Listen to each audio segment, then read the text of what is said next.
coming to Rohit, could you shed some light on job creation, the 10 new American jobs I was talking about? How are they calculated? And I guess you'll also have to go into the two ways of getting the EB-5 visa. Absolutely. Thank you, Abhi. Okay. So let's get the easy one out of the way. What we call direct employment or direct jobs, which may well be in a DEA. But Mhm. if you're going down a direct investment, I think there are two things that are very important to remember. One of which was changed dramatically by the RIA of 2022. You're allowed only one investor in the direct project. If you have more than one investor in a direct project, you pretty much have no choice but to go through a regional center. So if you're doing a direct investment, while a lot of people, especially in particular communities in India, prefer the direct investment because they're entrepreneurial by culture, they're entrepreneurial by nature, and they prefer to take their own risk with their money because the rewards on those returns can be pretty substantial as well. But they've got to then deal with direct job creation, meaning direct from a US perspective, direct employees, direct W-2s. It's not going to be a 1099 person that's going to qualify for your EB-5 direct employment. So that can be very, very challenging. And I think we have traditionally seen a very small percentage of investors go down that route, and probably an even smaller percentage being successful in that option. However, that does exist. There's no question about that. The second, which is much more common, has traditionally worked very well for all our investors, and I think I speak on behalf of all of us, would be the regional centers, because the regional centers do not need to have W-2 employees. Their job creation, which very often can be done even before the investor comes into the picture, Right. which is always great.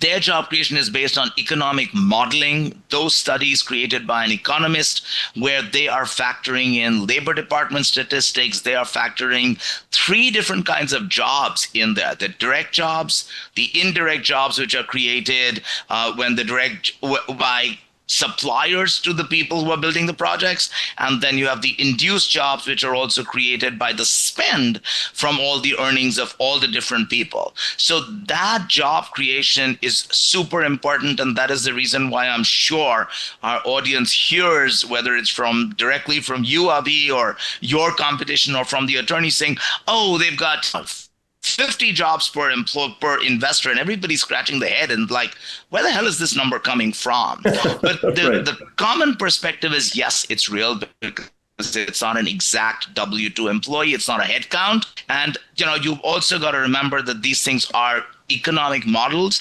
accepted by the immigration, job creation being either very underway or completed before the investor comes in, also completely accepted, and very successfully done over the years. So job creation Yeah. is one of the biggest advantages of investing in a regional center.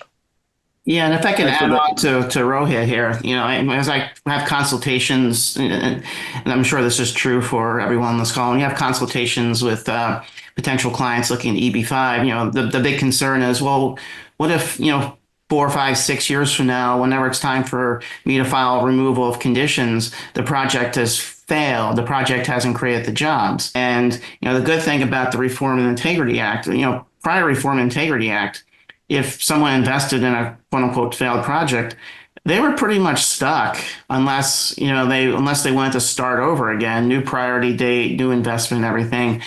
The Reform and Integrity Act created a mechanism for investors to pivot to a new project if their initial project isn't quite meeting its metrics. It's not a perfect process. It's still evolving. Yeah. But it does exist, and we've had to use it, unfortunately, more times than we would have preferred for some of our clients. I have a few follow-up questions on this. So, as the law in the direct project, which is if someone starts their own business, they need 10 new American jobs, and they need full-time jobs. So one, what is a full-time job under the EB-5 laws? And the second question, and Neeraj, both are for you. In case of a regional center project, we are allowed to have 90% indirect or induced jobs and 10% direct. Does the probability of approval go up if we have only 50% direct and 50% indirect and 50% direct, or it doesn't really matter? So both questions are for you.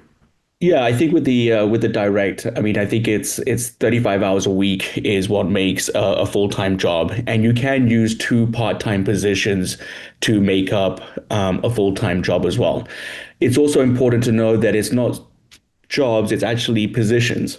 It's the positions that have to be created. So theoretically, at the time of filing the 829, you don't have to show that you have 10 people employed on payroll at the time of filing. You have to show that you've at least created those 10 positions as a result of this investment. And you've also, of course, done your best to fill these positions as well.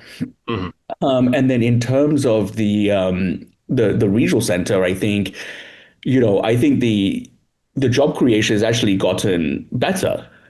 Mhm. So I think, it's become a lot easier to meet those job creation numbers, especially for the regional centers.